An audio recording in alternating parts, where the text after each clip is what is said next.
Assalamualaikum warahmatullahi wabarakatuh.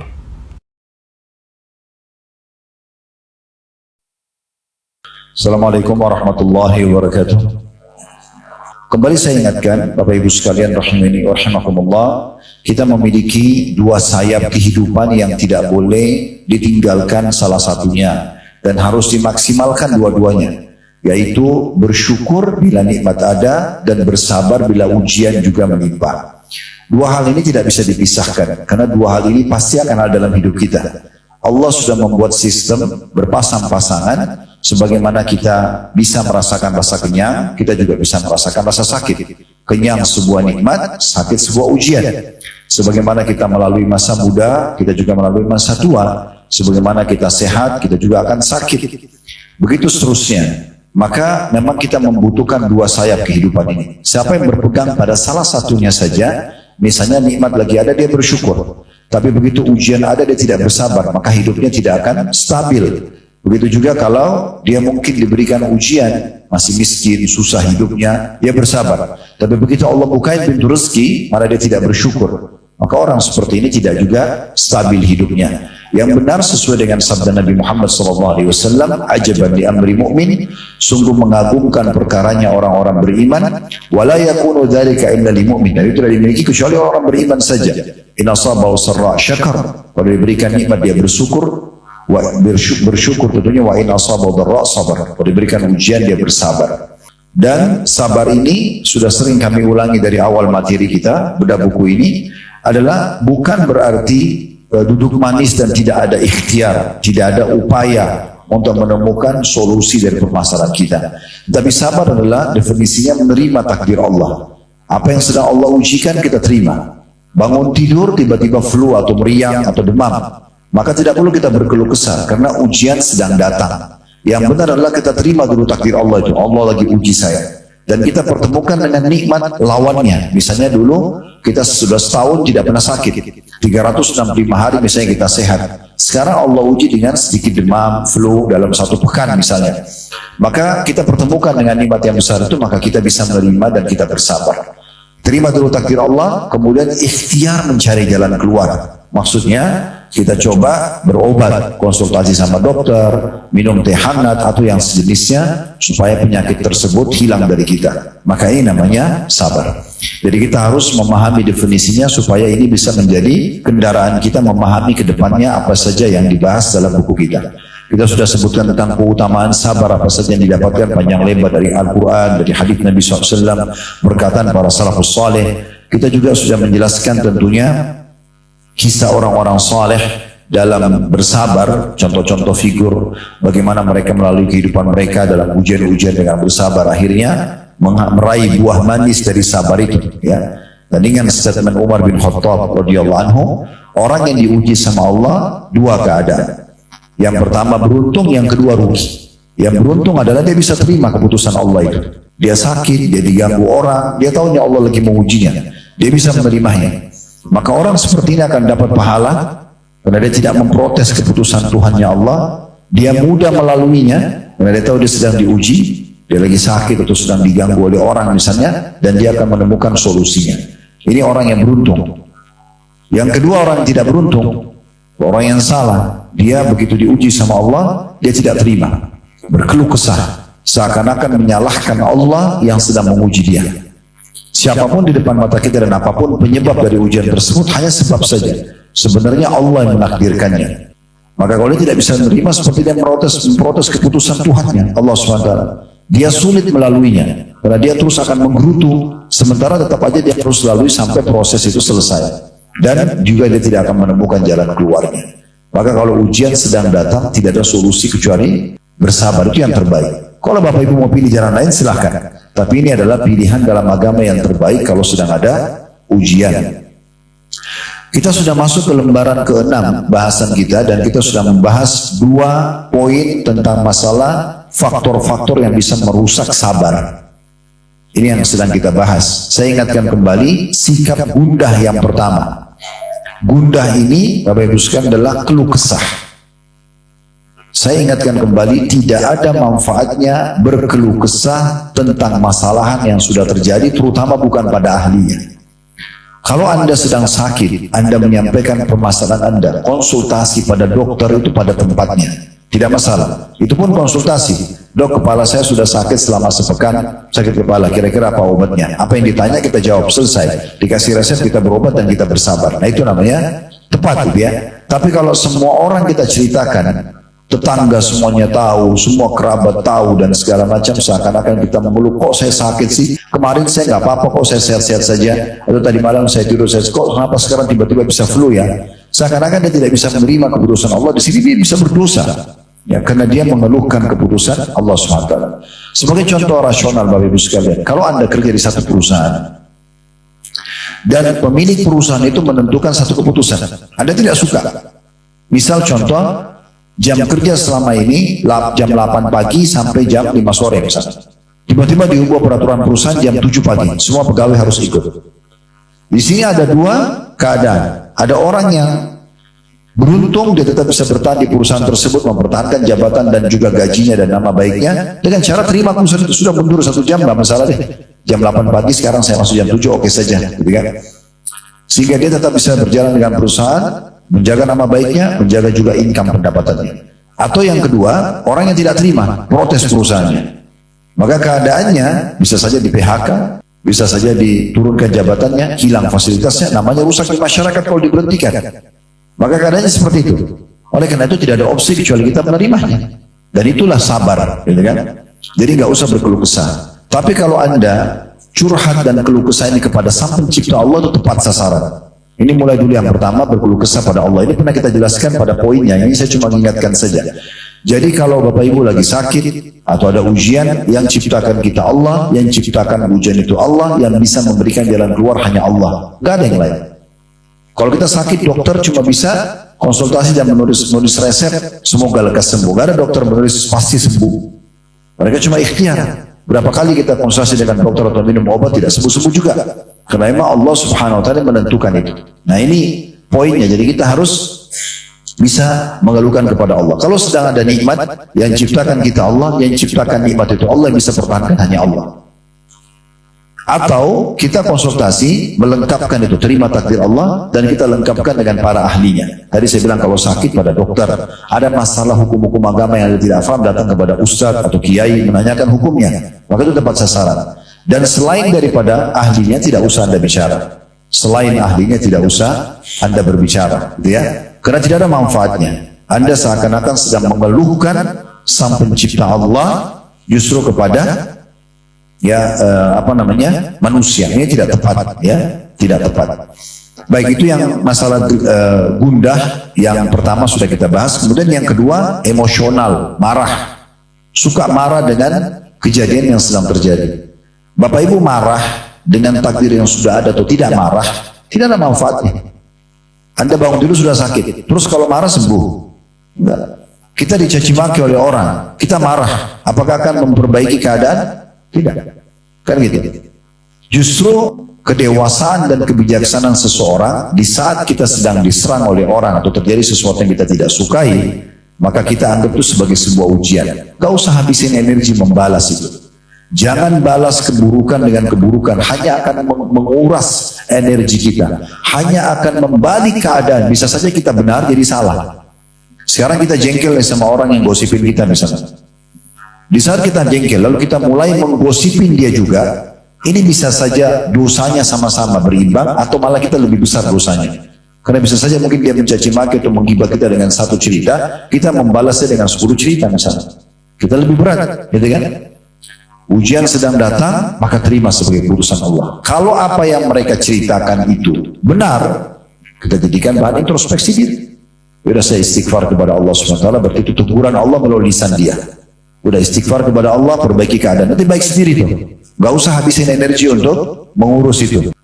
Tampil di media, bicara sana sini, berusaha memperbaiki keadaan. Tidak usah, karena Anda sudah salah. Sudah diam saja. Berbanyak istighfar kepada Allah, bertobat kepada Allah, nanti Allah akan perbaiki keadaan. Kalau yang Anda digosip itu tidak benar, maka yakinlah firman Allah Subhanahu wa taala, "Innallaha yudafi'u 'anil ladzina amanu." Allah pasti akan selalu membela orang-orang beriman. Allah akan membela. Ibu dan bapak tidak usah habisin energi untuk itu, tetap perbaiki ibadah kepada Allah, tetap menunjukkan sikap-sikap yang baik, nanti Allah akan perbaiki keadaan itu. Itu sudah sunnatullah, tidak akan berubah, tidak akan berubah, berlaku pada semua orang. Maka tidak ada manfaatnya emosional. Ya, saya pernah kasih contoh di pertemuan yang lalu di poin ini Bapak Ibu sekalian. Kalau seandainya ada orang, dua orang ini lagi ada masalah, si A sama si B. Anggap si A benar, si B salah. Kalau Anda lagi lewat di jalan, si A benar, si B salah, si A ini lagi marah-marahin si B. Anda tidak tahu siapa benar, siapa salah. Tapi pada saat Anda lewat, Anda sedang melihat si A memarahi si B. Siapa di mata Anda yang salah? Hah? Si A. Yang sedang marah-marah, padahal sebenarnya mungkin dia benar. Tetap di mata orang itu jelek. Tidak ada untungnya. Makanya Nabi Muhammad SAW sangat luar biasa dalam menahan emosi beliau. Satu waktu pernah ada satu orang pendeta Yahudi masuk Islam, Bapak Ibu sekalian, justru karena kesabaran Nabi Muhammad SAW. Disebutkan dalam sebuah riwayat, beliau pernah punya utang dengan seorang Yahudi, dan belum jatuh tempo, Yahudi ini sudah datang ke masjid Nabi. Nabi lagi duduk di masjid, kayak kita masjid ini lagi duduk, lagi ngajar, tiba-tiba, dan Nabi pakai imamah di kepala beliau SAW. Ada potongan imamah kain itu yang melintas di pundak beliau. Yahudi ini datang, berdiri, gak pakai banyak ngomong, langsung ditarik potongan kain itu mencekik leher Nabi. Ini yang dicekik ini, Nabi, Raja. Di depan pengikutnya, coba bayangkan. Artinya kalau tiba-tiba orang masuk ke sini, tiba-tiba teriak-teriak menarahin saya, mungkin Bapak Ibu, walaupun mungkin saya salah, tetap Bapak Ibu akan marah sama dia. Kan aneh gitu. Ini bagaimana dengan Nabi Muhammad SAW? Tidak salah, tidak apa ini. Maka sempat Umar bin Khattab lagi ada duduk marah, mengatakan, ya Rasulullah, izinkan saya tebas lehernya Yahudi. Nggak masuk akal, nggak ada adabnya, cekik Nabi gitu. Tapi Nabi dengan tenang memberikan isyarat pada Umar, tenang dulu, jangan emosional. Nabi dalam kondisi tercekik ngomong sama orang ini dengan sangat tenang. Apa kata Nabi? Ada apa wahai Yahudi? Yahudi ini sambil cekik leher Nabi bilang, bayar utangmu hai Muhammad. Kata Nabi SAW, kan belum jatuh tempo, akadnya ada, gitu kan? Lalu orang itu mengatakan, tidak, saya mau kamu bayar sekarang, dan saya tahu orang Quraisy suka nunda-nunda membayar utang, memancing emosi. Tapi Nabi SAW dengan sangat tenang mengatakan pada Umar, hai Umar, pergilah ke Baitul Mal, bayarkan utang saya. Umar pergi. Orang Yahudi ini ikut. Waktu Umar lagi siapin utang Nabi SAW, kata orang itu, hai Umar, apa kau tahu siapa saya? Orang Yahudi ini bilang, Umar sambil marah mengatakan, saya tidak mau tahu siapa kamu. Karena Umar lagi marah gitu. Kenapa kau buat seperti itu pada Nabi? Lalu dia sebut namanya, Bapak Ibu sekalian, waktu dia sebut namanya, Umar kaget. Ternyata ini nama seorang pendeta Yahudi yang sudah lama dikenal mau masuk Islam. Artinya orang ini faham kalau itu Nabi Muhammad gitu kan? Sallallahu Alaihi Wasallam. Maka Umar bilang, apa kau benar dia? Dia bilang iya. Lalu kenapa kau lakukan itu pada Nabi? Dia bilang, hai Umar, apa kau kira saya ini orang gila? Saya datang ke masjid kalian, saya cekik Nabi dan Raja kalian, saya tagih utang belum waktunya. Saya sudah siap untuk, seakan-akan dia mau mengatakan, saya sudah siap untuk mati. Tapi ada satu hal yang saya ingin buktikan waktu itu. Saya sudah menemukan semua sifat kenabian terakhir pada diri Nabi Muhammad, gitu kan? Semua cirinya sudah ada dalam Taurat. Tinggal ada satu yang belum saya buktikan. Ghalaba hilmuhu ghadabu. Emosionalnya, sabarnya mengalahkan emosionalnya. Maka saya sudah buktikan. Tadi saya itu karena saya mau menguji, saya buktikan. Dan sebagai bukti, hai Umar, asyhadu an la ilaha illallah wa anna Muhammadar Rasulullah. Masuk Islam dia gara-gara sabarnya Nabi Muhammad SAW. Jadi kita tidak tahu ada hikmah apa di belakang itu. Mungkin Bapak Ibu bilang, tapi Ustaz kan sakit hati. Iya memang sabar itu didapatkan dengan sakit hati. Emang sabar itu didapatkan pada saat lagi ada ujian. Memang sabar itu didapatkan pada saat lagi dijajah kayak orang Palestina. Memang itu. Kalau bukan begitu ya bukan sabar namanya, kan gitu. Memang sabar itu dipakai di saat sedang sakit hati, lagi pegel, lagi gak enak gitu kan, lagi sebel sama orang. Memang itu di situ. Itu poinnya. Pahala sabar dapat di situ. Dan ingat Allah menyebutkan, kita pernah sebutkan ayatnya ya, di awal-awal kita belajar keutamaan sabar, innama yuwaffas sabirun ajrum bighairi hisab. Orang-orang sabar itu akan diberikan balasan tanpa ada batasan lagi. Karena memang sabar itu tidak ada batasannya. Saya pernah luruskan juga ya, persepsi yang sering kita dengar di masyarakat kita, saya sabar tapi ada batasnya. Ini nggak benar. Sabar nggak ada batasnya. Sabar sampai Anda menemukan jalan keluarnya. Selama kita bersabar di situ, dari penyakit, dari gangguan orang, dari terlilit utang segala macam, dan kita terus ikhtiar, maka di situ pahalanya terus berjalan. Nah sekarang kita masuk ke poin kita yang baru, tambahan tentunya, faktor perusak ketiga, yaitu tentang masalah gelisah. Ya, gelisah. Allah berfirman di dalam surah Ar-Rum ayat 60. Fasbir inna wa'dallahi haqq wa la yastakhifannaka alladhina la yuqinun. Maka bersabarlah kau hai Muhammad. Sesungguhnya janji Allah adalah benar. Maksudnya orang yang sabar akan dapat jalan keluar. Itu tidak mungkin salah, ya. Dan sekali-kali janganlah orang-orang yang tidak meyakini tentang janji Allah itu atau benar ayat-ayat Allah itu bisa menggelisahkanmu, membuatmu ragu. Saksi bahasan kita di akhir ayat ini, ya. Jangan sampai ada orang yang karena kamu bicara sana sini akhirnya membuat kamu tuh jadi gelisah. Kayaknya benar ya, harusnya saya tidak ditimpa, harusnya saya tidak digosipin, harusnya saya tidak dicaci maki, harusnya saya tidak begini begitu. Itu tidak ada manfaatnya. Menyalah-nyalahkan diri sendiri, memunculkan kegelisahan, makin kacau keadaan. Kan gitu. Jadi nggak perlu. Ayat ini Bapak Ibu sekalian kita bisa bedah, mengambil faidah, minimal ada 3 faidah di sini. Yang pertama, firman Allah fasbir. Sabar. Sabar. Dan saya sudah bilang tadi, sabar memang pahala yang didapat kalau sedang ada ujian.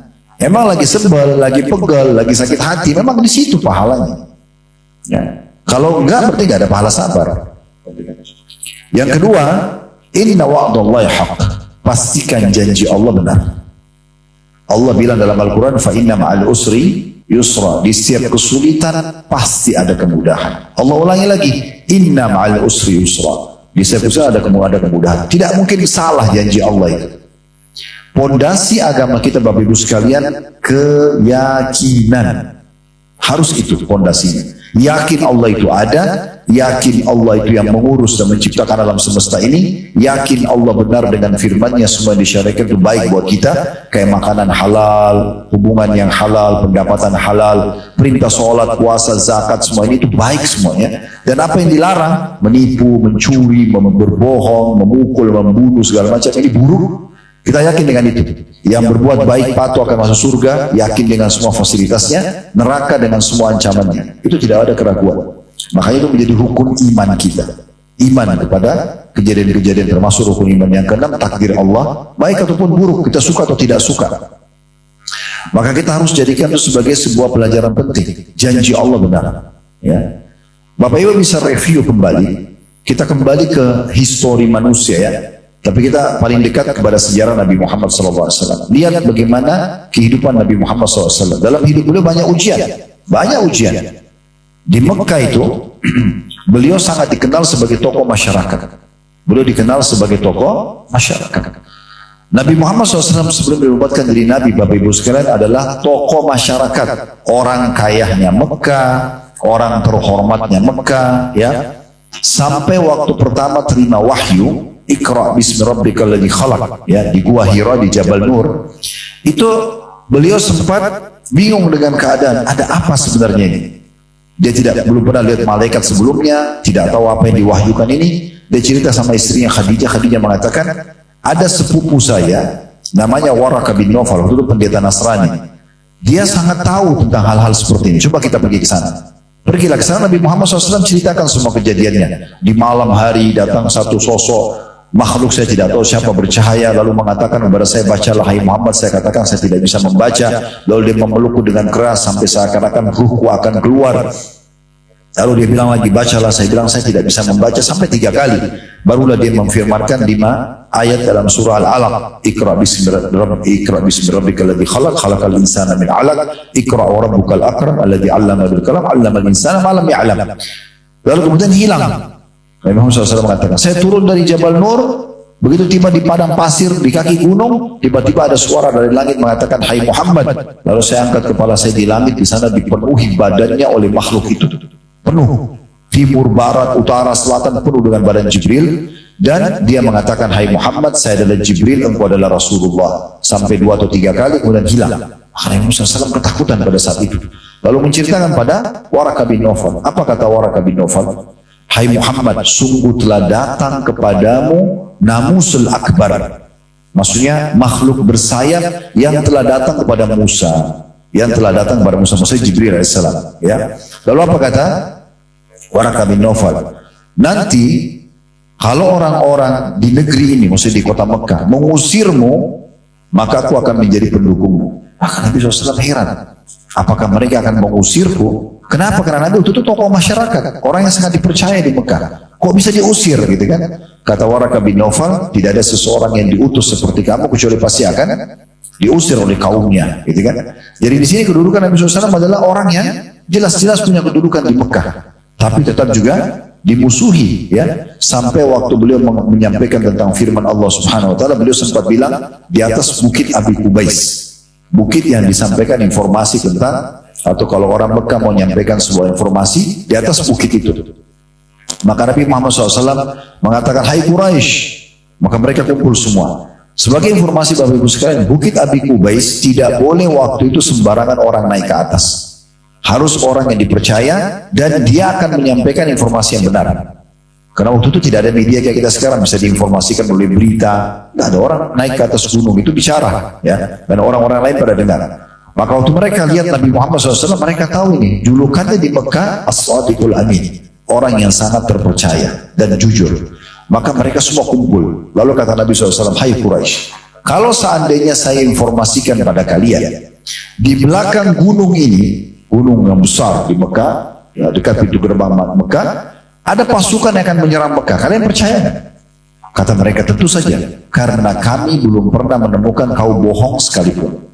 Ini pengakuan penduduk Mekah, ya. Maka kata Nabi SAW, ketahuilah aku adalah utusan Allah. Di antara kedua tanganku adalah siksa yang Allah siapkan kalau tidak mau beriman.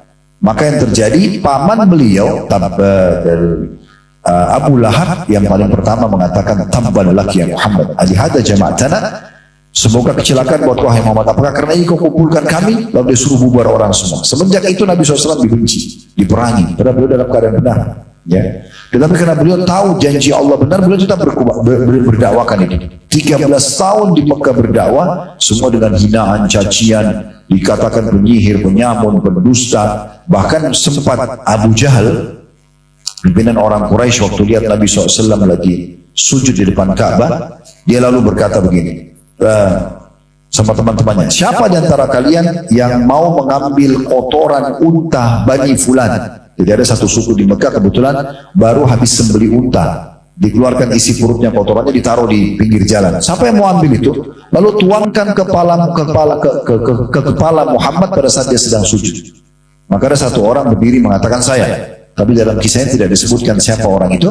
Dia pergi ambil kotoran itu, dia tunggu Nabi SAW sujud, lalu dituang kotoran itu di atas kepala beliau. Dalam keadaan sujud, dituang kotoran unta. Ini buruk sekali gitu ya. Lalu mereka tertawa terbahak-bahak.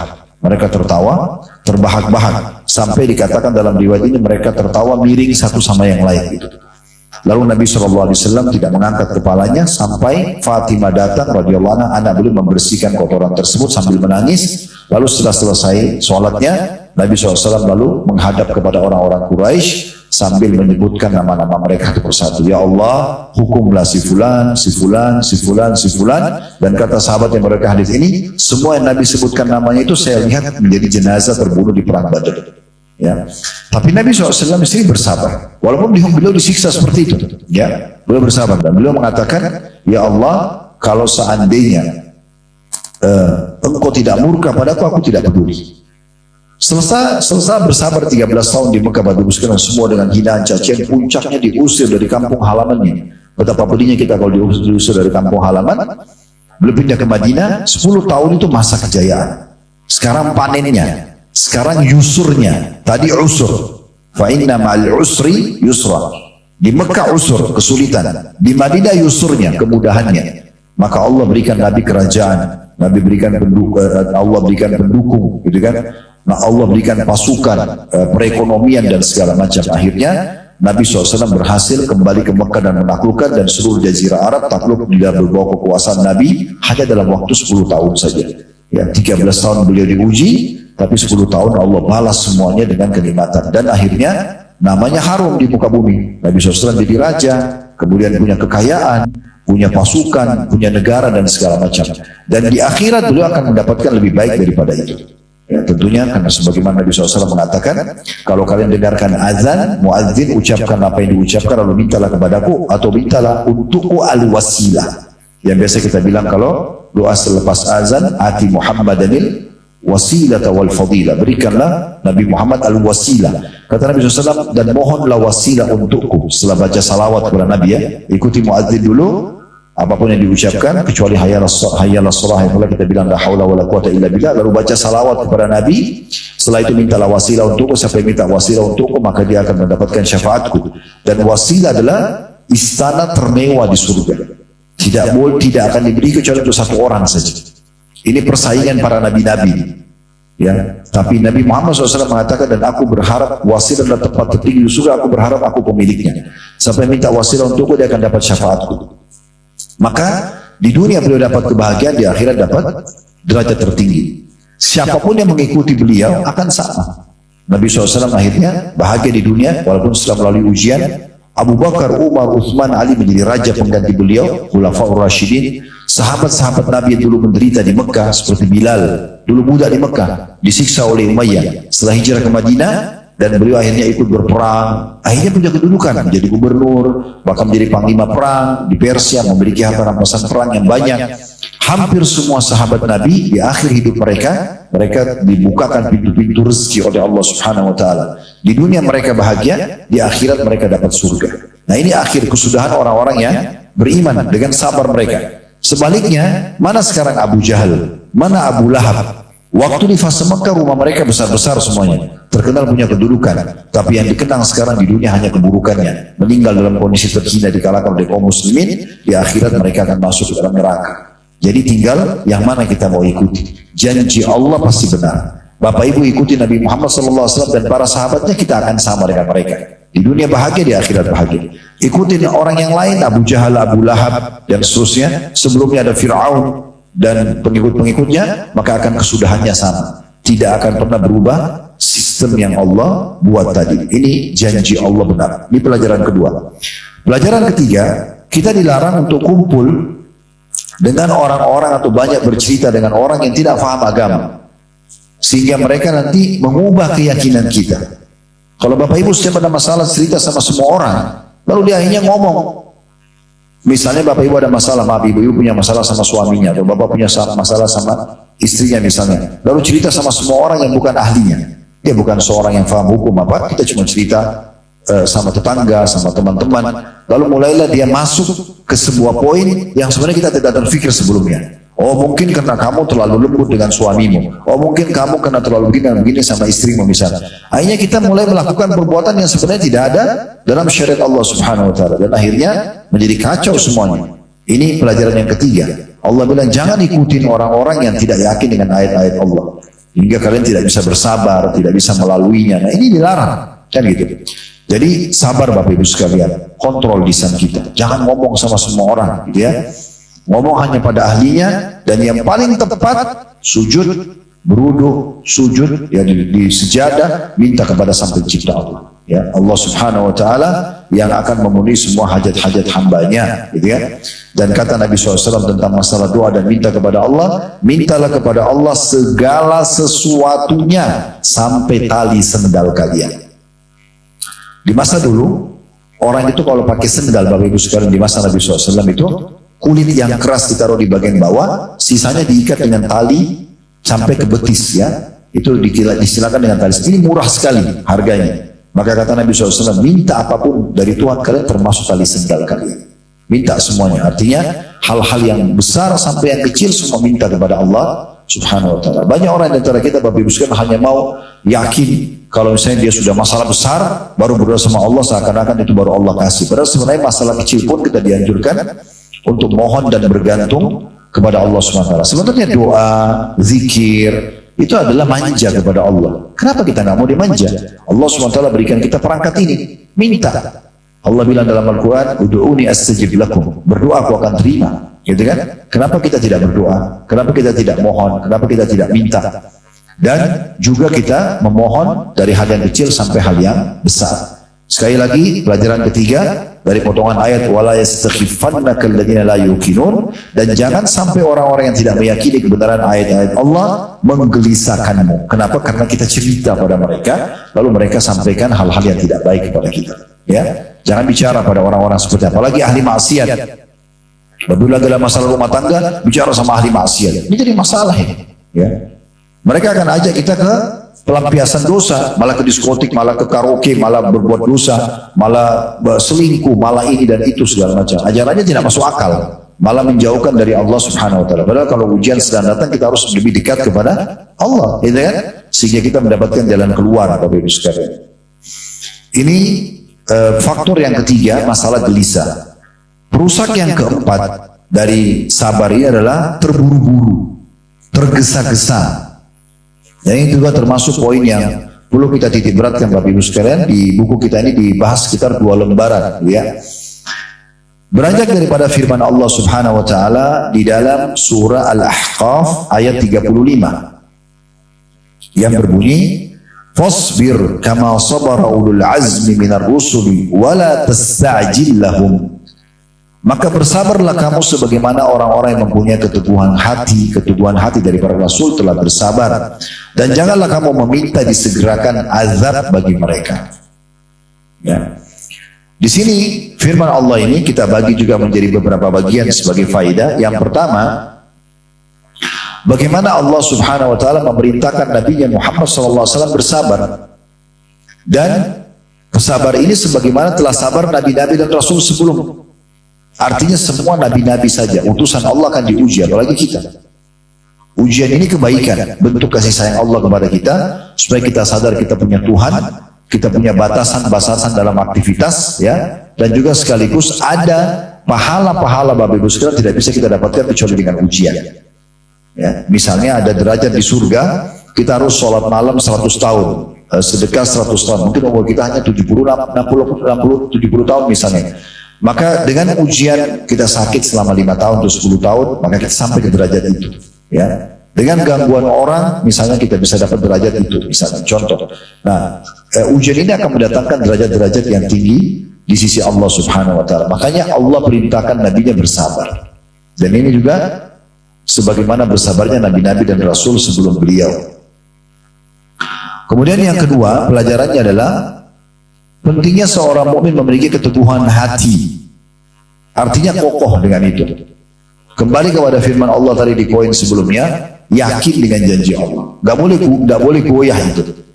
Jangan mudah goyah, ya. Jangan kita sabar hari pertama, hari kedua, hari ketiga lalu kita lunak lagi, mulai kita masuk berkeluh kesah. Enggak, bersabar sampai garis finish. Orang yang berhasil mencapai garis finish kalau dia sedang lomba lari adalah orang yang bersabar. Kalau dia putus asa di tengah jalan, udahlah, kayaknya saya nggak bisa menang, kayaknya saya capek, ya udah dia nggak bisa menang. Tapi kalau dia bersabar, bisa saja tiba-tiba temannya letih duluan, lawannya misalnya tiba-tiba Allah mudahkan, dia akan sampai ke situ, ya. Maka dalam pepatah bahasa Arab dikatakan manjadda wajad. Siapa yang berusaha dia akan dapat. Berusaha aja dulu maksimal dan jangan putus asa, jangan tengah jalan. Orang yang berhasil bisnis, orang yang buka bersabar sampai terakhir. Jangan tengah jalan sedikit ada ujian berhenti. Orang yang berhasil mempertahankan rumah tangganya orang yang bersabar, gitu kan?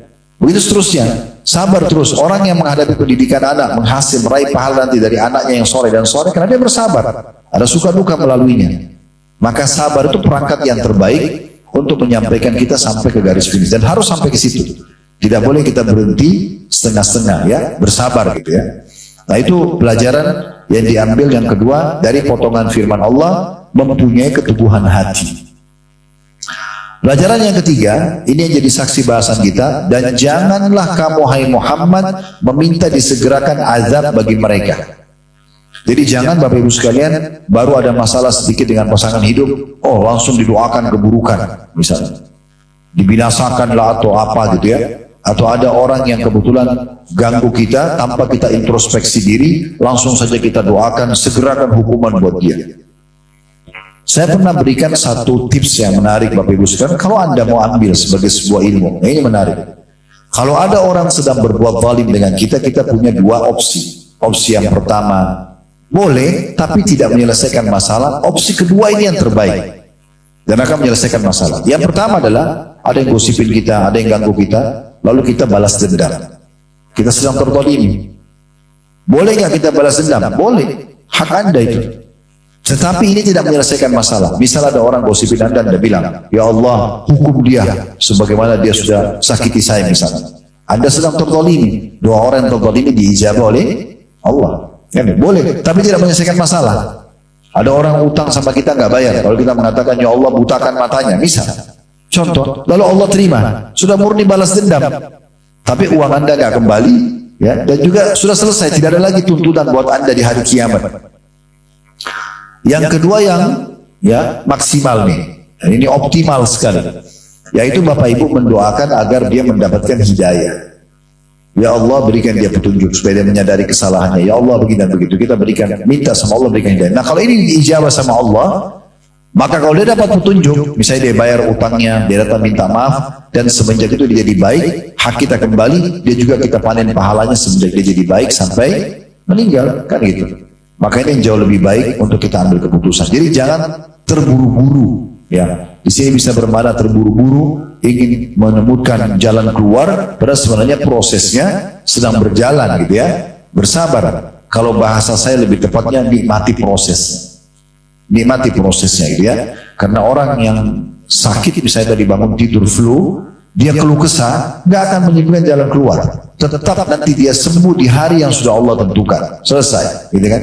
Tapi kalau nikmatin prosesnya, udah dia enjoy saja, sudahlah. Nanti juga akan sembuh. Ya, sampai di ikhtiar, maka itu akan lebih tenang melaluinya. Di sini kata penulis setelah menjelaskan atau membahas atau mengangkat ayat Al-Ahqaf ayat 35 di paragraf selanjutnya beliau mengatakan maka meminta disegerakan untuk mendapatkan hasil dan langkah-langkah serta meminta disegerakan azab agar menimpa orang-orang kafir, semua itu merusak sikap sabar. Ya, karena mungkin sabar kita tinggal seminggu lagi, tapi kita tidak mau bersabar, kita mau tergesa-gesa sekarang diselesaikan sama Allah, ya udah, akhirnya kita tidak meraih pahala maksimal yang kita dapatkan dari kesabaran tersebut. Allah Subhanahu wa taala memerintahkan para rasulnya yang mulia alaihimus salatu wassalam untuk bersabar dan melarang mereka bersikap terburu-buru. Inilah sebabnya diriwayatkan di dalam Sahih Bukhari dan Sahih Muslim dari hadis Khabbab ibn Al-Arad radhiyallahu anhu. Sebelum kita masuk ke riwayat ini Bapak Ibu sekalian, saya teringat kisah Nabi Yunus. Ya, Nabi Yunus adalah Nabi yang Allah datangkan untuk mendakwahi wilayah Nainawa namanya. Nainawa ini sebuah wilayah di Irak Bapak Ibu sekalian yang bukan wilayah lahirnya Nabi Yunus. Allah suruh datang dakwahin mereka. Dan akadnya, kesepakatan antara Allah dengan nabi-nabinya, mereka tidak boleh tinggalkan lokasi dakwah sebelum Allah perintahkan. Walaupun harus dibunuh oleh kaumnya. Contoh Nabi Yahya dibunuh oleh kaumnya. Tapi karena tidak ada perintah Allah, dia tidak meninggalkan lokasi dakwahnya. Ya. Nabi Yunus ini satu-satunya Nabi yang Allah ceritakan dalam Al-Quran, bagaimana beliau terburu-buru. Dan bagaimana Allah menghukumnya. Jadi dia lihat penduduk Nainawa penyembah berhala, penyembah api, didakwahin, jangan, tidak boleh. Mereka tidak mau dengar. Dia tidak bersabar sebagaimana nabi-nabi yang lain bersabar. Maka Nabi Yunus waktu berdoa minta sama Allah, ya Allah tolong berikan saya umat yang lain, wilayah yang lain. Allah belum merespon itu. Agar dia tetap bersabar, tunggu di situ, dakwahin kaum ini, gitu kan? Nabi Yunus ambil inisiatif tinggalin lokasi itu, tinggalin negeri Nainawa. Yang terjadi waktu dia niatnya baik, mau mencari satu lokasi dakwah baru, tapi belum ada perintah Allah. Maka dia naik di atas kapal, kapal dihantam dengan ombak yang sangat kuat, lalu kemudian kapten kapal mengatakan kita tidak ada solusi kecuali harus buang barang-barang. Dibuang semua barang-barang untuk meringankan kapal, ternyata masih juga belum bisa. Maka harus dikurangi penumpangnya dengan hikmah Allah SWT. Maka diundilah nama-nama pada satu di kapal dan ternyata namanya Nabi Yunus yang keluar. Sekali, dua kali tetap nama dia keluar. Maka Nabi Yunus menyadari kesalahan mengatakan mungkin ini peringatan dari Allah, maka saya yang akan loncat dari kapal. Begitu dia loncat dari kapal, ditelan oleh ikan yang besar. Lalu kemudian Allah mengatakan kalau bukan dia termasuk orang yang banyak berzikir kepada Allah, maka dia akan tinggal di perut ikan itu sampai hari kiamat. Tapi karena dia ulangi terus la ilaha illa anta subhanaka inni kuntu minadh dhalimin dalam perut ikan paus itu, lalu Allah memudahkan dia dimuntahkan oleh ikan itu di sebuah daratan yang tandus. Lalu Allah, kisah panjang tentunya, membuat dia menemukan ada seekor sapi yang bisa diperah susunya, kemudian dia minum, kemudian dia menemukan ada pohon labu yang dia makan atau yaktin dalam bahasa Arab. Kemudian beliau mengambil juga daun-daun dari pohon untuk dijadikan sebagai baju menutup tubuhnya. Dan akhirnya dia kembali ke Nainawa untuk mendakwahi mereka, sementara penduduk Nainawa sudah diberikan hidayah oleh Allah Subhanahu wa taala. Ini contoh karena tidak sabar, tergesa-gesa.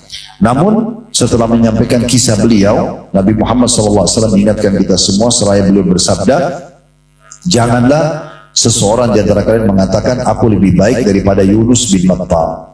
Tetap saja Nabi Yunus lebih baik daripada kita semua karena beliau seorang Nabi. Baik, ada riwayat lain yang di mana Nabi Muhammad SAW menyampaikan agar kita bersabar dalam sebuah ujian dan menikmati prosesnya, yaitu hadis yang sahih riwayat Bukhari Muslim dari hadis Khabbab bin Arad radhiyallahu anhu, anna sahabat ishtaqu ila Rasulillah sallallahu alaihi wasallam wa huwa mutawassidun burdatan lahu fi dhillil Ka'bah. فقلنا ألا تدعو لنا ألا تستنصر لنا فجلس محمرا لونه ثم قال إن في من كان قبلكم كان لا يؤتى بالرجل فيحفر له في الأرض حفرة ويجاو بالمنشار فيوضع على رأسه ويجعل فرقتين ويمشط بأمشات الحديد ما دون لحمه وعظمه لا يصرف ذلك عن دينه والله لا يتمن الله هذا الأمر حتى يسير الراكب من صنعاء إلى حضرموت لا يخشى إن الله والذئب على غنمه ولكنكم قوم تستعجلون. Maka Khabbab bin Arad berkata, sahabat Nabi ini waktu di fase Mekah, waktu mereka disiksa, mereka diganggu oleh orang-orang Quraisy. Bapak Ibu, kalau kita hidup di masa Mekah dulu itu berat sekali ya, karena semua orang Mekah selain Muslim boleh mengganggu orang Muslim. Boleh mengganggu, boleh membunuh, boleh memukul, boleh mengambil hartanya, tidak dikena hukum. Bayangkan kacaunya waktu itu pemerintahan mereka gitu ya. Kalau kita di Jakarta ini, semua orang boleh ambil hartanya orang lain. Itu luar biasa. Boleh membunuh, tidak ada hukum. Maka sebagian sahabat, kata Khabbab bin Arad waktu itu, mengadu kepada Rasulullah SAW yang ketika itu tengah berbaring dengan berbantalkan kain selimut di bawah naungan Ka'bah. Kami berkata, tidakkah Anda berdoa untuk kami dari penindasan kaum kafir? Supaya kita berhenti, tidak dihukum, tidak diganggu sama mereka. Tidakkah Anda memohon kemenangan bagi kami? Maka beliau pun SAW duduk dengan wajah yang merah. Kemudian beliau bersabda, sesungguhnya pada orang-orang sebelum kalian terdapat seorang lelaki yang pernah ditangkap, lalu digalikan lubang di tanah untuk menyembelihnya. Lalu gergaji didatangkan, lalu diletakkan di kepalanya. Lalu dia digergaji menjadi dua belah dan anggota badannya digaruk dengan sisir besi yang menembus apa yang ada pada daging dan tulangnya. Namun semua itu tidak memalingkannya dari agamanya. Demi Allah, Allah benar-benar akan menyempurnakan perkara agama ini sehingga seseorang pengendara dapat berjalan dari kota San'a kepada kota Hadramaut. Ini saya masih bacakan hadis, nanti kita masuk ke penjelasannya ya. Dia tidak akan takut kecuali kepada Allah dan tidak takut kepada serigala yang menyerang kambingnya. Akan tetapi kalian adalah orang-orang yang terburu-buru. Maka bersabarlah dalam memegang teguh Islam, karena sesungguhnya Allah akan menghilangkan penindasan orang-orang kafir. Ini diriwayatkan oleh Imam Bukhari. Riwayat ini kita ambil pelajaran Bapak Ibu sekalian sekaligus menjelaskan hadisnya. Yang pertama, adanya gambaran tentang kondisi dan keadaan muslimin di Mekah di masa itu. Bagaimana susahnya mereka hidup ya. Termasuk Khabbab bin Arad ini, sahabat yang meriwayatkan hadis ini Bapak Ibu sekalian. Beliau waktu dalam riwayat lain, beliau datang ke Nabi di dekat Ka'bah. Nabi lagi bernaung di bawah dekat Ka'bah, dan beliau memperlihatkan punggungnya yang waktu itu bolong dari atas dekat tulang lehernya sampai ke tulang ekornya. Itu luka, berdarah, dan panjang gitu kan.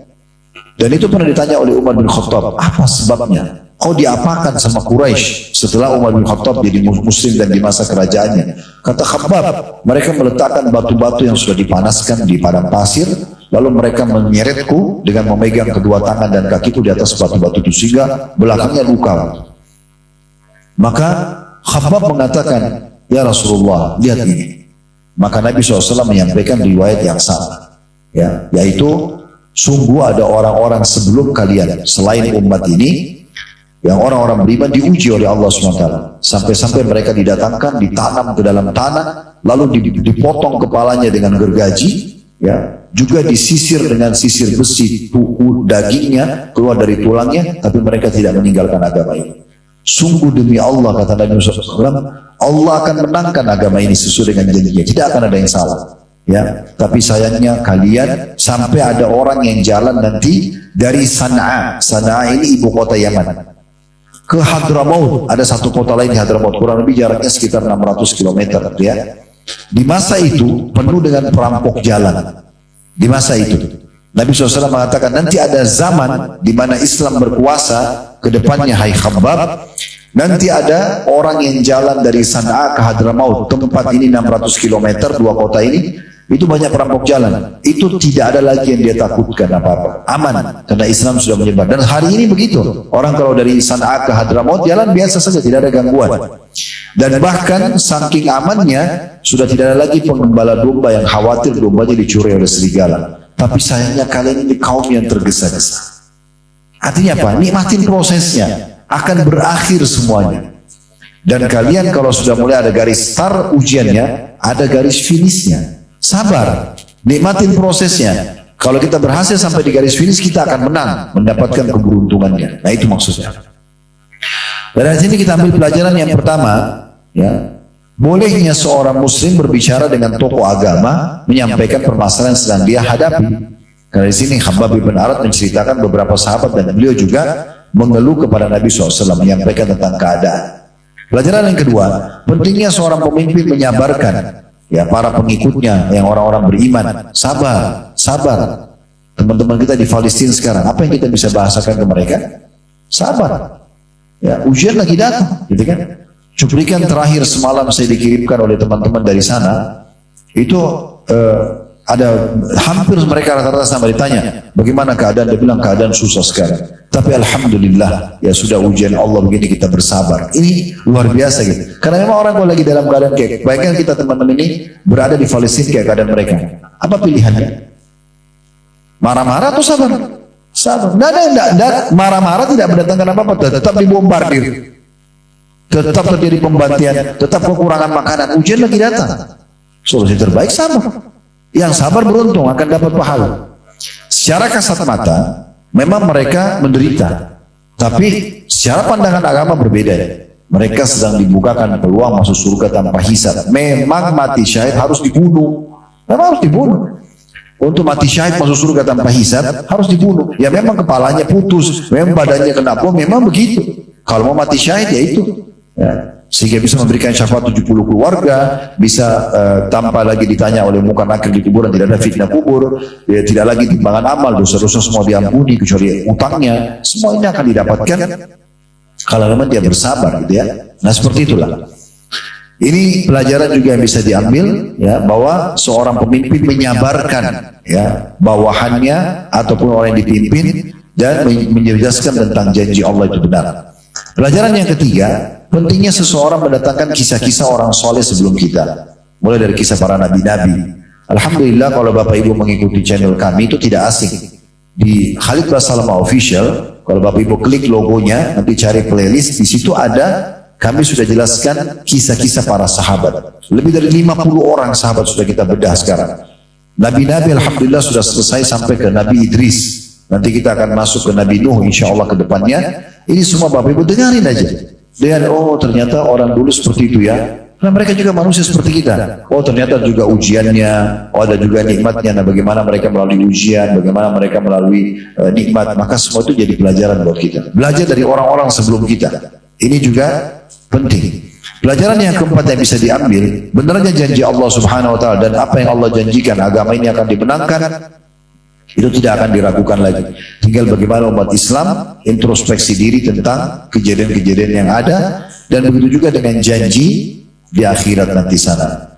Yang terakhir, Nabi SAW menjamin, pelajaran yang keenam, Nabi SAW menjamin bahwasanya nanti akan tersebar keamanan di saat umat Islam yang berkuasa di muka bumi. Dan dipastikan bahwasanya sampai-sampai tidak perlu lagi diragukan gembalaan domba akan dicuri oleh serigala. Di sini sebagai penutup di poin ini Bapak Ibu sekalian adalah syair yang diangkat oleh penulis, isbir wa kun billahi mu'tasiman la ta'jalanna fa innal ajza fil ajal. Bersabarlah dalam setiap hal dan jadilah kamu orang yang berpegang teguh pada Allah, yakin dengan janji Allah, dan jangan pernah terburu-buru atau tergesa-gesa, karena sungguhnya kelemahan itu terdapat pada sikap tergesa-gesa. Suka buru-buru, maka itu akan menjadikan masalah buat hidup kita. Allahu a'lam.